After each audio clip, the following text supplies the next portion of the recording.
Hello and welcome to the Scatterworld channel, and today I'd like for all of you guys to bring a warm welcome to the newest member of the Scatterworld family, Alpha, the $250 eBay Scrapyard gaming PC.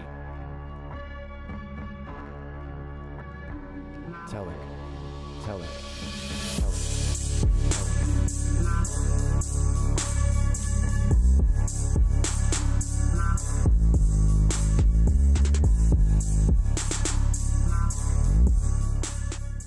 So who is Alpha? Well, before I begin, I want to give you guys a little analogy of what Alpha really is. So in race cars, there are these two things called racers and sleepers. And if you don't know, racers are really cool looking cars that have all the lights, the graphics, the flames and all that, and they look really cool.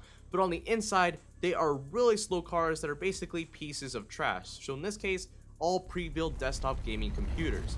But how about sleepers? Well, sleepers are really non-intimidating looking cars, but when you look at the insides of them, they are stupid fast and blow away the competition. So in this case, Alpha is a sleeper. He is a really deceiving looking gaming PC that you'd find like at school or at your workplace, but on the inside, he is a complete beast of a gaming PC for $250, and really he should not exist on this planet.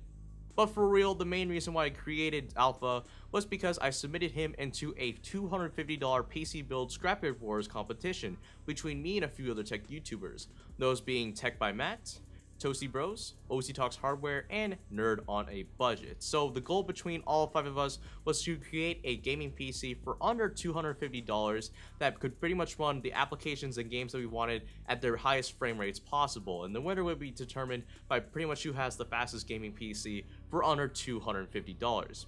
And if you guys were curious about the rules for this PC build competition, one was that our PCs had to be under $250, and if they weren't, for every dollar that went above $250 would be counted as $2. And on top of that, rule number 2 was that we couldn't really reuse any parts that we had, and on top of that, we couldn't really buy any parts from like a local neighbor or anything like that. They usually had to be online or locally far away, so that buying parts wasn't easy for us. We wanted to make a challenge for all of us. And now rule number 3 was that we had to have these PCs run certain games and certain titles, those being Grand Theft Auto 5, Shadow of Mordor, Cinebench R15, Firestrike, and Unigine. So how about the specs inside this bad boy? Well, Alpha is rocking a base Lenovo ThinkCentre 7157 that I purchased off of eBay for $80, and in the computer there was an i5-2400 quad-core processor that runs at 3.1 GHz that can turbo boost up to 3.3 GHz, and was pretty much made all the way back in 2011. This also has 4 GB of RAM, a 250 GB Western Digital hard drive, a base 300 watt power supply which we had to throw out, and also as a note, the hard drive was completely wiped, so there was no Windows operating system on it, and this came with a regular standard ATX mid tower. Oh, and one other thing, it came in with a built-in speaker which I had no clue of, but it's actually really cool and makes the PC really dope. Take a listen. Hey, what up, peeps? It's your boy Ethan from H3H3. The sun finally came out. It's a beautiful, nice, warm day here in New York City, and I wanted to show you all at home what I'm about.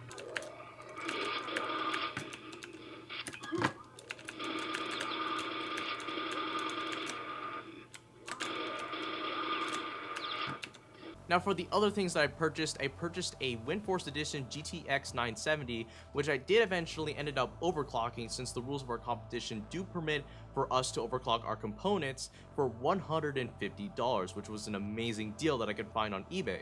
And finally, I bought a Cooler Master RS500, similar to what I used for Zeus with his RS750, for $15. It's an 80+ efficiency power supply, and since it worked so well in Zeus, I found something similar on eBay and I got it. And also, not to mention, 500 watts is the maximum wattage supported, or rather it's the minimum wattage supported for the GTX 970. And finally, for Windows, I kind of broke the system and got a free copy of Windows 10, and I'll explain why. So believe it or not, you can actually download the Windows 10 ISO rather than the regular Windows 10 Media Creation Kit, and whenever you upload that to your computer through like a flash drive, it actually gives you the option whenever you get onto the product key screen to skip the key, because like you can click like I don't have the key with me right now, and you can actually skip it. So right now, Alpha is rocking an unactivated version of Windows, which does have its drawbacks, which I will cover later, but I was able to get Windows 10 for free, and that's what Alpha is rocking right now. So the total price of Alpha was $245, and as a note, we did all simultaneously agree that shipping wouldn't cause a factor in the total price of our gaming PCs. So this is the gaming PC price without shipping, but that will go for the same for all the other gaming PCs that were in this competition. But what about the review for Alpha? Well, to begin, Alpha is using an unactivated version of Windows, and what does that mean?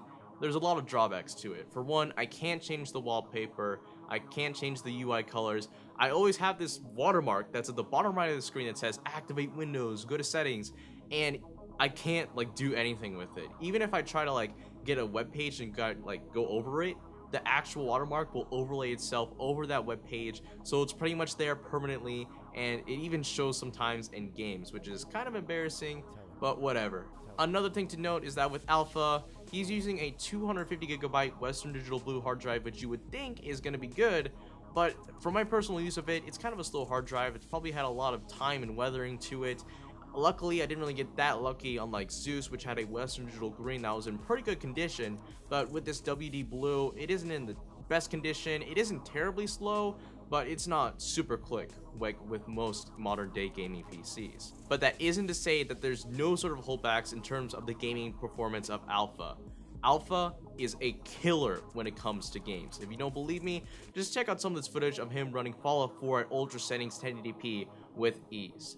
So on top of that, you would think that an Intel Core i5 from 2011 would bottleneck a GTX 970.